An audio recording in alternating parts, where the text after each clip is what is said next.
Hello बच्चों, चलिए प्रश्न को देखते हैं। प्रश्न दिया गया है पार्किंसन का रोग, जिसमें कॉमा करके यहाँ पर बोला गया है कपकपाना तथा पैरों में कठोरता जिसका विशिष्ट लक्षण है, जो गति नियंत्रण करने वाले मस्तिष्क के न्यूरॉन्स के नष्ट होने के कारण उत्पन्न होता है। इसमें निम्न न्यूरोट्रांसमीटर का उपयोग होता है। पहला एस्टाइलकोलिन, दूसरा नॉरएपिनेफ्रिन, तीसरा डोपामिन और लास्ट में गाबा। तो सबसे पहले इस प्रश्न का हम मुख्य अवधारणा देख लेते हैं। क्या हो सकता है मुख्य अवधारणा? तो मुख्य अवधारणा में हम किसके बारे में देखेंगे? पार्किंसन के बारे में देखेंगे। इसके बारे में पार्किंसन रोग के बारे में देखेंगे। तो देखो, पार्किंसन रोग कब होता है पहले ये जान लेते हैं। यहाँ पर पार्किंसन रोग तब होता है जब यहाँ पर मस्तिष्क में क्या होता है, मस्तिष्क में जो उपस्थित यहाँ पर मस्तिष्क के अंदर जो उपस्थित क्या होते हैं, न्यूरॉन्स। क्या बोल सकते हैं? न्यूरॉन्स। तो ये जो न्यूरॉन्स होते हैं ना, इनके यहाँ पर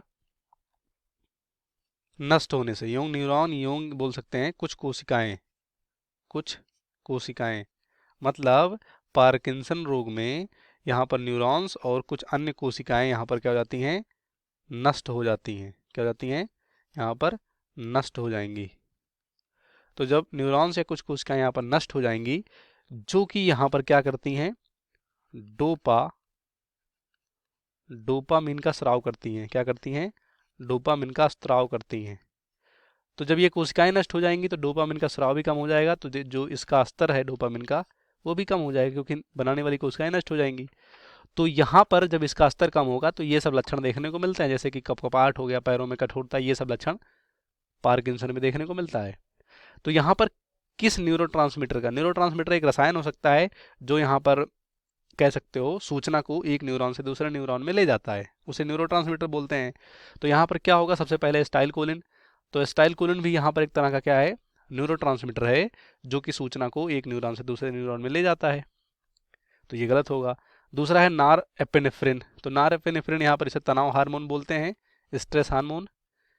तो ये भी गलत होगा, क्योंकि यहाँ पर इससे पार्किंसन इसका कोई लेना देना नहीं है, रक्तदाब बढ़ाता है ये सब। तो ये भी गलत होगा। तीसरा डोपामिन, तो ये राइट होगा। और लास्ट में हमारा गाबा, जिसका पूरा नाम है गामा इम्यूनो या गामा अमीनो ब्यूटारिक एसिड। अब ये एक तरह का ये भी न्यूरोट्रांसमीटर होता है, जो कि इन्फॉर्मेशन को ब्लॉक कर देता है, यानी जो कि कह सकते हो जो इन्फॉर्मेशन होता है एक न्यूरॉन से दूसरे न्यूरॉन में जाने के लिए, वो यहाँ पर इसको ब्लॉक करने वाला, यानी इन्फॉर्मेशन को रोकने वाला, ये कह सकते हो न्यूरोट्रांसमीटर होता है।